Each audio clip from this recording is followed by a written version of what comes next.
आयो लाल सबई चो।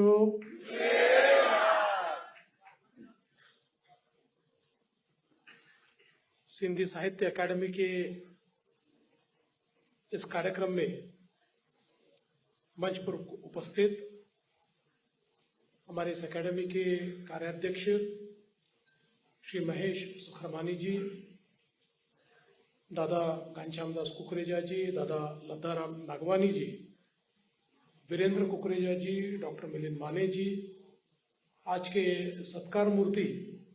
श्री डीपी लालवाणी जी, हमारे विधानसभा में सहयोगी और उल्लासनगर के एमएलए श्री कुमार अहलानी जी, डॉक्टर राम जवाहरानी जी, डॉक्टर विंके रुगवानी जी, श्री राजेश बटवानी जी, श्रीमती मंजू कुंगवानी जी,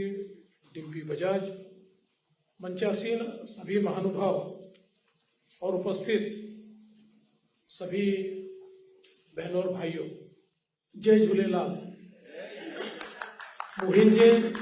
तमाम सिंधी भारवान बहन रुन खे जय झूलेलाल। जय कौम हिंदू धर्म बचायन जे लाए पंहिंजी जन्मभूमि छड़ी, अज राम मंदिर जे निर्माण मां तवाजे सुख जो मां अंदाजो लगाए सथा।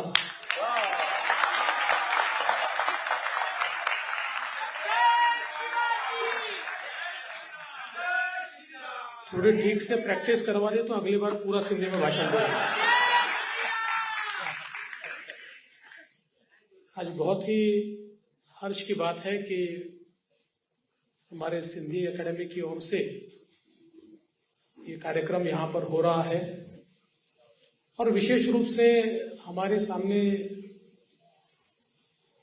जिसका मंचन होने वाला है, इस नाटिका की, इस कार्यक्रम की जो थीम है वो हमारी विरासत है। और मैं ऐसा मानता हूं कि अपनी विरासत का जितना महत्व हमारे सिंधी समाज को है वो शायद ही और किसी को होगा, क्योंकि जिस प्रकार की विभीषिकाओं को हमारे सिंधी समाज ने झेला है, मैं ऐसा मानता हूं कि शायद उसी के कारण आज उस विरासत को, उस परंपरा को, उस संस्कृति को, उस भाषा को जीवित रखने का जज्बा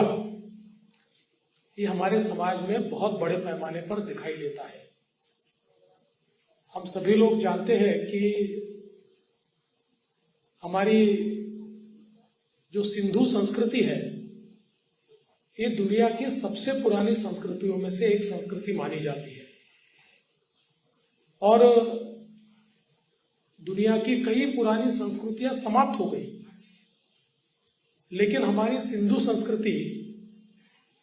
ये निरंतर अविरलता से चलती रही है, फलती फूलती रही है। और आज भी हम देखते हैं कि जब आज के जो सारे विकसित देश या जिसको हम पश्चिमी दुनिया कहते हैं, ये पश्चिमी दुनिया जिस समय स्टोन एज में थी उस समय भी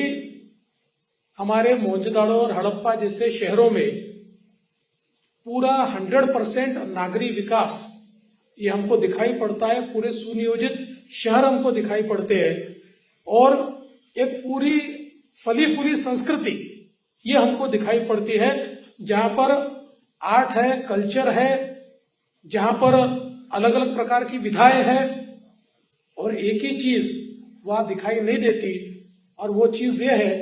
कि इस पूरे उत्खनन में कहीं पर भी अस्त्र शस्त्र नहीं दिखाई दिए। तो एक प्रकार से शांति के साथ रहने वाले और बहुत ही अच्छी संस्कृति को संजोने वाले ऐसे हमारे सिंधी समाज के पूर्वज और उन्हीं की विरासत को लेकर हम लोग आज आगे चलते हैं। मैं तो ऐसा मानता हूं कि हमारी सनातन संस्कृति है उसको एक प्रकार से जीवित रखने का काम ये बरसों तक हमारी सिंधु संस्कृति ने किया।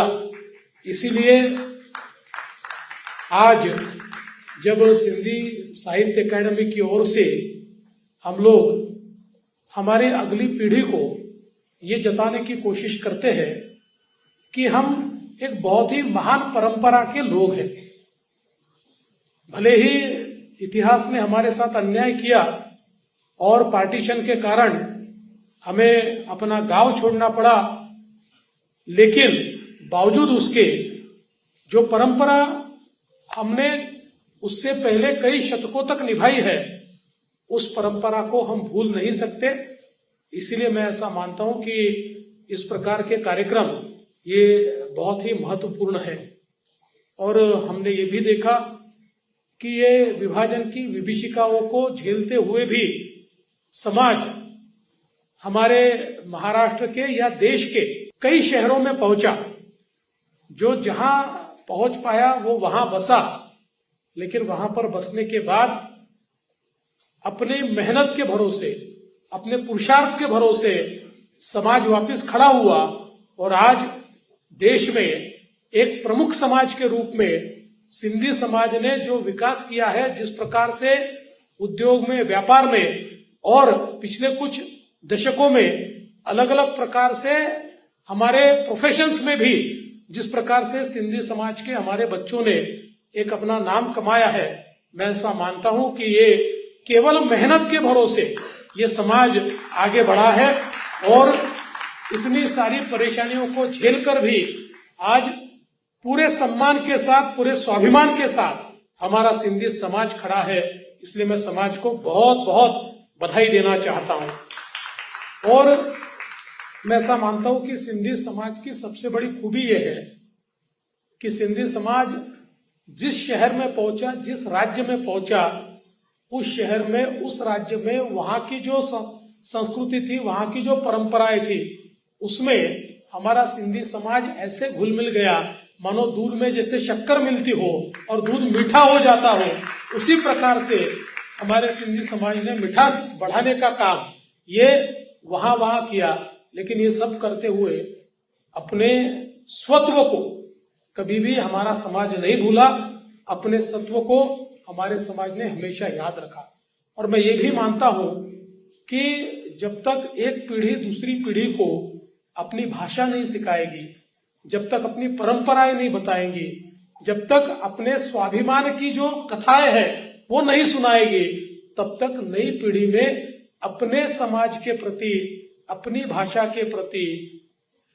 जो सम्मान है वो सम्मान तैयार नहीं हो पाएगा। इसलिए मैं तो ये कहना चाहता हूं कि आप जरूर बच्चों को अंग्रेजी स्कूल में पढ़ाइए, लेकिन उनके साथ बातचीत और व्यवहार ये सिंधी में ही कीजिए, तभी हमारी पीढ़ी अपनी भाषा को ठीक से संजो पाएगी। आज हमारे विक्की जी ने कुछ बातों का जिक्र किया।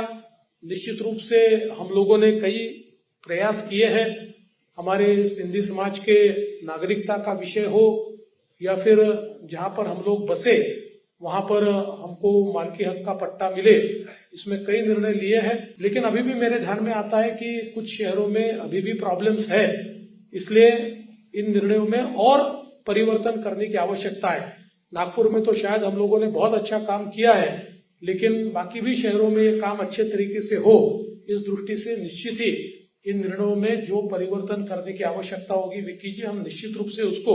आने वाले 15-20 दिनों में एक बैठक लूंगा और जो अभी अड़चनें सामने आई है